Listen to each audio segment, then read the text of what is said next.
حضرت عمر رضی اللہ تعالی عنہ تشریف فرما تھے اپنے دربار میں، تو ایک صاحب آئے اور کہا یا عمر لا تنسا موتک، عمر اپنی موت کو نہیں بھولنا۔ یار بھرے دربار میں کسی کو یہ بات کہی جائے تو اس کا رد عمل کیا ہوگا، لیکن حضرت عمر رضی اللہ تعالیٰ عنہ یوں کانپنے لگے جس طرح بید کی شاخ کانپتی۔ اس کو قریب کیا، محبت کی، کہا اگر تو روز آ جایا کرے اور یہ جملہ مجھے کہا کرے تو تیری مہربانی ہوگی، مہینے کے بعد مشاہرہ بھی دیا کروں گا۔ روز آتا ہے، بھری مجلس میں کہتا ہے عمر موت کو نہیں بھولنا۔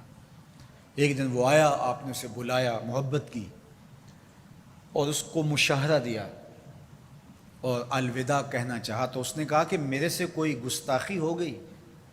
کہا نہیں، کوئی ایسی بات نہیں۔ کوئی اور شخص آنے لگا؟ فرمایا نہیں۔ تذکیر موت کی ضرورت نہیں رہی؟ فرمایا نہیں، ایسی بھی کوئی بات نہیں۔ تو پھر مجھے چھٹی کیوں دی جا رہی ہے؟ تو حضرت عمر رضی اللہ تعالیٰ عنہ رو پڑے، داڑھی پہ ہاتھ رکھا، ایک بال الگ کیا، کہا یہ دیکھ میری داڑھی میں سفید بال آ گیا، اب تیرے آنے کی ضرورت نہیں ہے، یہ بال ہی مجھے موت یاد کرواتا رہے۔ ہماری تو پوری داڑھی بھی سفید ہو جائے نا۔ میاں صاحب بولے ہڈیاں کمبن گوڈے کھڑکن تے اڑ گیا لک تیرا، ہڈیاں کمبن گوڈے کھڑکن تے اڑ گیا لک تیرا، اجے بھی بدیوں باز نہ آئیں جیو مرد دلیرا، فما اصبرہم علی النار۔ اللہ قرآن مجید میں فرماتا ہے لوگوں کا آگ پر کتنا حوصلہ ہے، کتنی ڈٹائی سے، دلیری سے کہہ دیتے ہیں یہ جہاں مٹھا اگلا کس نے ڈٹھا۔ جب ہم کسی کے جنازے کو کندھا دیتے تو ہم سمجھتے ہیں اسی کے جنازے کو کندھا دیا، یہ نہیں سوچتے کہ یہ وقت ہمارے اوپر بھی آنے والا ہے۔ خیر کن فلاں و غنیمت شمار عمر، زاں کے بیشتر بانگ برآیت کہ فلاں نماد۔ شیخ سعدی فرماتے ہیں کہ اے صاحب نیکی کر لے اور غنیمت شمار کر اس عمر کو، اس سے قبل کہ تیرے لیے بھی اعلان ہو جائے کہ فلاں بھی چلا گیا۔ پہلے تو سپیکروں میں اعلان ہوتا تھا، فیس بک پہ خبر آتی ہے فلاں بھی چلا گیا، فلاں بھی چلا گیا۔ اس سے قبل کہ یہ آواز آ جائے، یہ اعلان ہو جائے، یہ خبر مشتہر ہو جائے کہ فلاں بھی چلا گیا، تو یہ خبر آنے والی ہے، آج نہیں تو کل، کل نہیں تو پرسوں۔ تو کہا کثرت کے ساتھ موت کو یاد کرو، اس سے تمہارے دلوں کا زنگ اترے گا، تم اپنی آخرت کی طرف متوجہ ہو گئے۔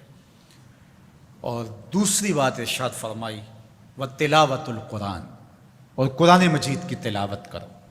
قرآن مجید کی تلاوت اگر تمہاری زندگی کا معمول بن گیا تو تلاوت ایسا نور ہے جو دلوں کے زنگ اتار دیتا ہے اور اللہ کی معرفت کا رنگ چڑھا دیتا ہے۔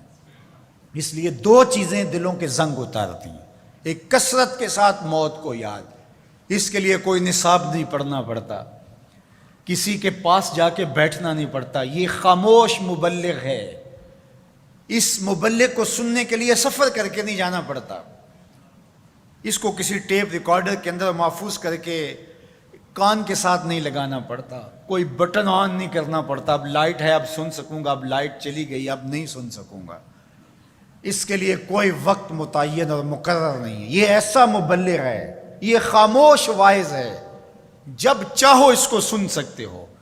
تو کثرت کے ساتھ موت کو یاد کرنا یہ تمہارے لیے دلوں کے زنگ اتارنے کا سبب۔ اور دوسری چیز ارشاد فرمائی تلاوت القرآن، اور قرآن مجید کی تلاوت۔ جب قرآن مجید کی تلاوت معمول زندگی بن جاتی ہے تو دلوں کے زنگ قرآن مجید اتارتا ہے۔